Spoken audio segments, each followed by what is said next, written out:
пайгамбарыбыз качан бир кандай бир оор нерсеге дуушар болсо ошол замат сажда кылат эле дейт. Ошол замат сажда кылат эле дейт. Же болбосо намазга турар эле. Жеңил дарат ала койгула. 2 рекет намаз. Капаландыңбы? Жаныңа шайтан келе калат да. Кел, ачууну ачып согуй дейт да. Токто, мен Алла менен чечип алайын дейсиң да. Жеңил ачууң басат. Дарат ачууңду басат, субханалла.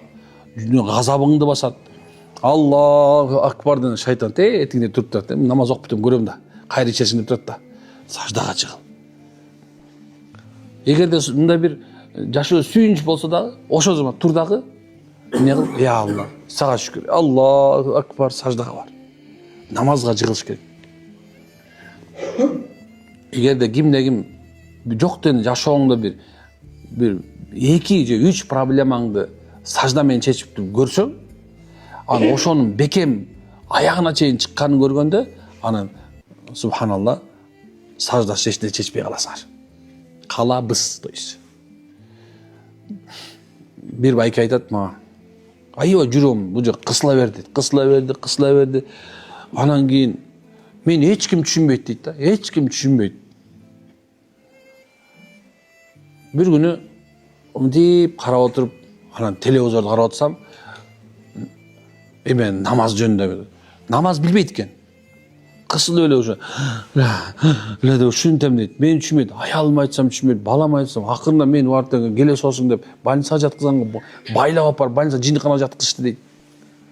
Анан мынтип карап отсам, телевизордо намаз жөнүндө карап, мынтип карадым да, анан намаз окуп аткан адам мындай эмнедир жүз башкача экен дейт да. Сездим дейт. Резко көзүнө карасам эле дейт. Мен кейпим келишкенди бир шүмшүгөм дейт. Бырышкан алмадай болуп турам дейт да. Анан ошол замат телефонду алдым дейт, намаз деметтим. Бирок намазды башка маскап менен үйрөнүп атып, ошону дейт да. Анан тигилер башка чыгарып коюптур ошочу. Анан ошону карадым да, колумда турат, ошону менен жыгылып атам дейт. Анан Фатиханы билет экем дейт. Ихласты билет экем. 15 мүнөттө намаз жаттадым дейт.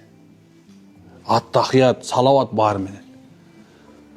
Анан даарат алганды интернеттен үйрөндүм. Мага эч ким үйрөткөн жок дейт.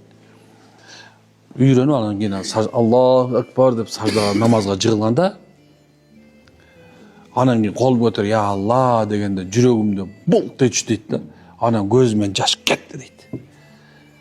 Ошондо ыйлай бердим да, анан бир мезде ошондо жыгылып калыптырмын. Турсам дейт, жашоом телегейим тегиздей дейт.